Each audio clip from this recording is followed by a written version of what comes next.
A letter from Little Saigon. They say scent is the most powerful memory. One breath, and suddenly, you're no longer here. You're home again, somewhere in Saigon. Hearing the rain fall on the tiled roof, and the soft voice of someone who once loved you deeply. This is a letter from Little Saigon, a quiet corner in California, where stories still whisper through the night. Today's letter is about a scent. Soft, elegant, and impossibly nostalgic. Its name is Grandma's Perfume in the Suitcase. Morning light slips through the blinds, dust floating like tiny fragments of memory. I bend down to open a suitcase that has been sitting quietly in the corner for months. The one I brought back from Vietnam last year. When the lid creaks open, a faint fragrance rises. Not strong, not clear, just enough to make my heart tremble.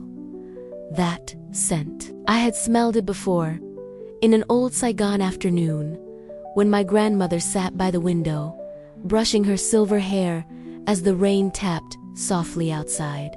Grandma never used much perfume, just a dab behind her ears, every Sunday morning before Mass.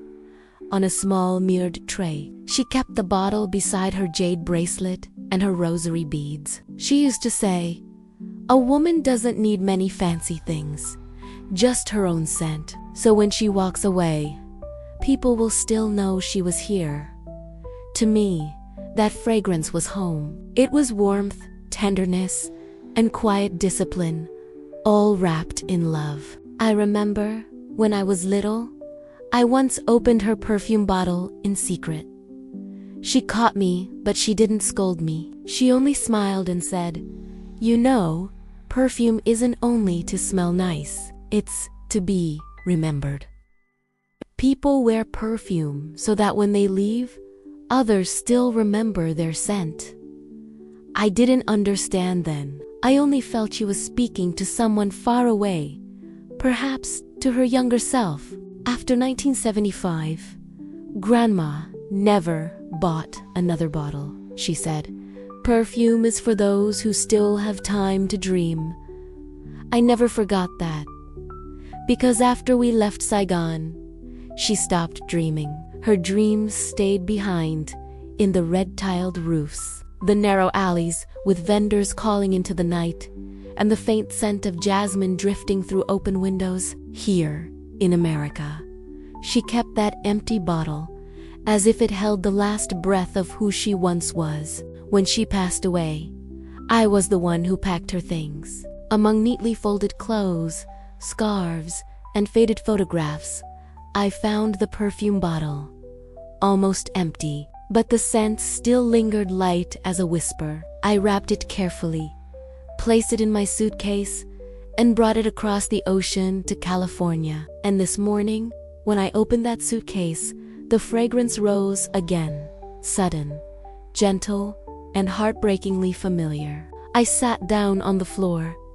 The suitcase opened wide, tears slipping down without a sound. My little apartment in Little Saigon suddenly turned into that old house in Saigon. I could hear the crackling radio on a humid afternoon, the soft clack of Grandma's wooden slippers on tiled floors, and the sound of rain tapping against the eaves. She was there again, brushing her hair, smiling faintly in the mirror. The perfume mixed with the scent of menthol oil and the smell of rice cooking from the kitchen, a fragrance no one could ever recreate. I realized then, some scents don't belong to time.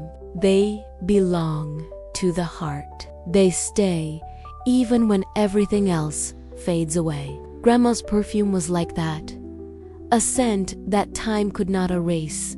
A scent that follows you even across half the world. She once told me, people may forget faces, forget words, but they rarely forget a scent. Because scent is memory, and once memory touches the heart, it never truly leaves. Now, every morning before I go to work, I still dab a little perfume behind my ears. not to be noticed, but to remember. To remember her.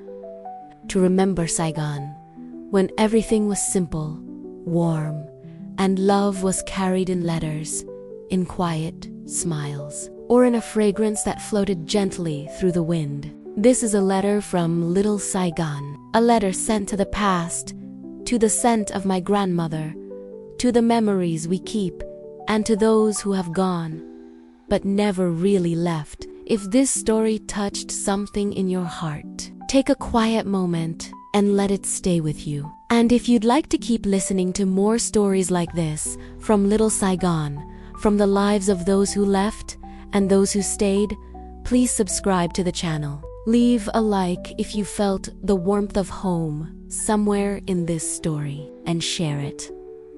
Maybe someone out there needs to remember too. This is Letters from Little Saigon. Thank you for listening. Goodbye.